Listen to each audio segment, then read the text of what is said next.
تکبر، جو کہ انتہائی خطرناک چیز ہے۔ جو کوئی تکبر اور بڑائی کا رویہ اختیار کرے گا تو اللہ تعالیٰ اس کو نیچے گرا دے گا، جس کا نتیجہ یہ ہوگا کہ وہ عام لوگوں کی نگاہوں میں ذلیل اور حقیر ہو جائے گا، اور اپنی نگاہ میں، اپنے خیال میں وہ کیا ہوگا، میں بہت بڑا آدمی ہوں۔ یعنی تکبر اور عجب ہے۔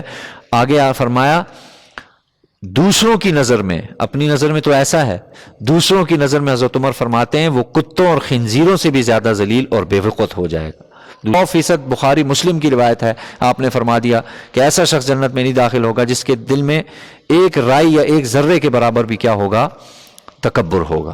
یہ تو شیطان کے بہت بڑے ہتھیار ہیں یہ، کہ آدمی میں کسی بھی چیز کا کبر ڈال دے گا۔ وہ بعض دفعہ اچھے اعمال کا کبر آ جاتا ہے آدمی میں، نمازوں کا کبر آ جاتا ہے، آدمی کو نیک عمل کر رہا ہے تو نیکی کا تکبر بھی آ جاتا ہے، علم کا تکبر ہوتا ہے کہ میں بہت زیادہ جانتا ہوں، مجھے بہت زیادہ پتہ ہے، یہ بہت بڑا تکبر ہے۔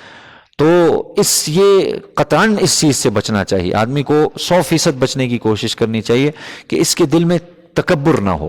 انسان بندہ ہے، ہم بندے ہیں، ہم اللہ کے بندے ہیں، اور بندگی کا حسن و کمال یہ ہے کہ اس میں جھکاؤ ہوتا ہے، نیازمندی اور تواضع ہوتی ہے، یہ ہمارا حسن ہے، اس سے اس کی بندگی کا اظہار ہوتا ہے کہ میں کسی کا بندہ ہوں۔ آپ صلی اللہ علیہ وسلم کی آپ زندگی دیکھیے تو آپ علیہ الصلوۃ والسلام کی زندگی میں آپ کو تواضع ملے گی، اور کمال درجے کی تواضع ملے گی۔ آپ علیہ الصلوۃ والسلام تو بندگی کا وہ نمونہ پیش کر گئے کہ انسان حیران رہتا ہے کہ اتنا بڑا درجہ اور اتنی تواضع، اتنی عاجزی، اتنی بندگی۔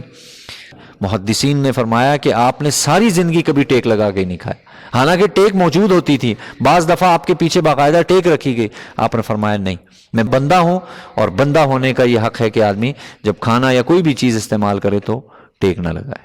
تو یہ کیفیات بنانے کی ضرورت ہے۔ اللہ تعالی ہمیں تواضع اور خاکساری نصیب فرمائے، اور غرور اور تکبر سے ہماری حفاظت فرمائے۔